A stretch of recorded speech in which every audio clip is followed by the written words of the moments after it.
Traitors UK is back with season 3, and while I won't be doing individual videos based on each episode, I wanted to share some initial thoughts on the episodes I've watched. If you haven't seen episode 1 and 2, then what are you waiting for, because I will be discussing my thoughts on what happened in both. As the initial scenes with the owl and Claudia appeared, and especially the familiar train approaching, my excitement for this season increased. One of the rare shows that has me watching live TV rather than finding it on catch up or on a streaming site. Even if I wasn't running this channel, I would still have this feeling. This show just has that draw for me. Beforehand, I had skimmed over the profiles of the players, just briefly looking at their names, professions and location. I didn't want to look any further into them, trying to take them at face value when presented on the show.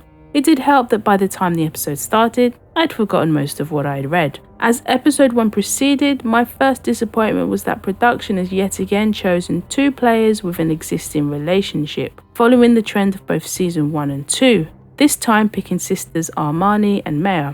The one thing that was different about them than the previous 2 seasons was the sisters were upfront about it, telling people as early as in the train, though as they said it would have been too obvious to hide. While the sisters didn't want to hide this fact, we had others who told lies from the get-go. First we had Lisa, who didn't want to disclose that she is in fact a priest. It might have worked in her favour if Lisa was picked as a traitor, because a priest couldn't possibly lie. We also had Leanne, who is an ex-soldier but is masquerading as a nail technician. Harry winning last season might have been a partial reason for this choice to lie. She didn't want a target on her back. Whether it works for her is another thing. The lie that I just couldn't get my head around came from Charlotte, who's pretending to be from Wales. Let's make it clear that her mum is Welsh, so it isn't completely random. It doesn't help that there is someone who is actually from Wales who speaks Welsh. Of all the things to lie about, this lie seemed nonsensical. Why would you think you would be the only Welsh person when you're not Welsh? If the producers know that you're not Welsh, then they'll get someone from Wales. To think Charlotte believes it will help her to be seen as more trustworthy is quite funny. Hello, there's been a Welsh traitor in both seasons, whether it was an initial pick or recruited, and they were both banished. It doesn't actually pay to be Welsh in this.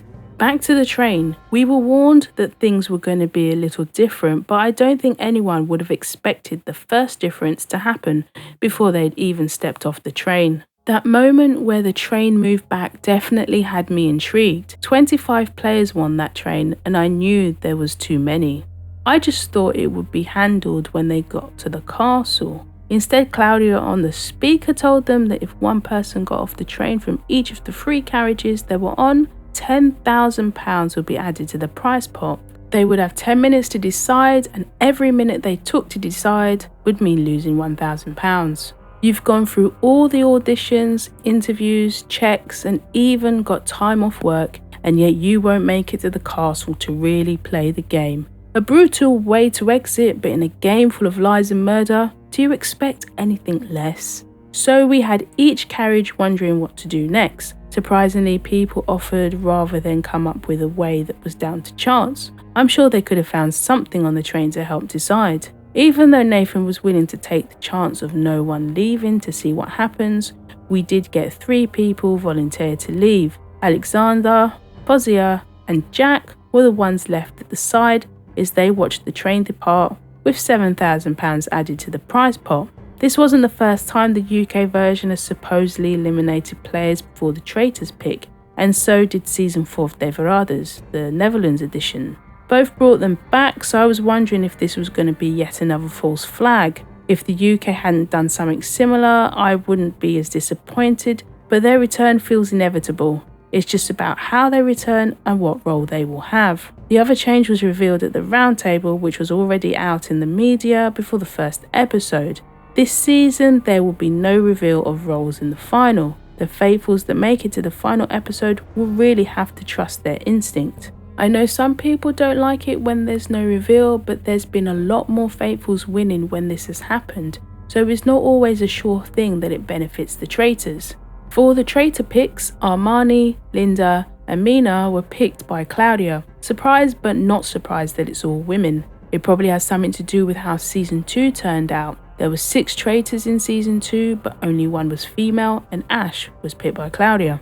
The first episode left me wondering how much they were going to squeeze in. We had the non-mission sacrifice, the traitor's pick, a murder, and the start of the first roundtable discussions. With the first murder, Yin was the unfortunate faithful. I think the viewers were robbed of someone who could have been an interesting character. I'm entertained when there's someone who has a profession they think will help them find traitors, but they're so far from getting it right. Yin could have been that person. Yin's eloquence and intelligence were her downfall, as she was seen as a threat. Nathan was a consideration as the first victim, but things worked out well for the traitors, seeing as Nathan ended up being the first banishment. Something that Linda was very relieved at, because she nearly became the first traitor to be voted out of a UK season at the first attempt.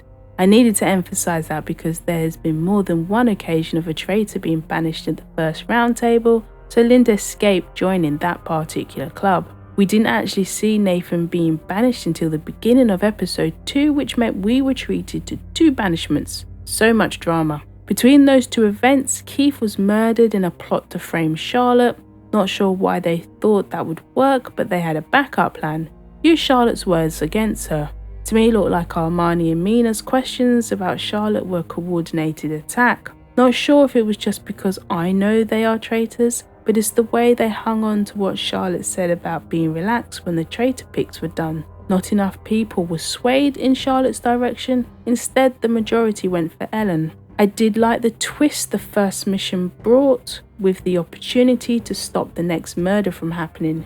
It gives the mission a little extra incentive other than building the prize pot.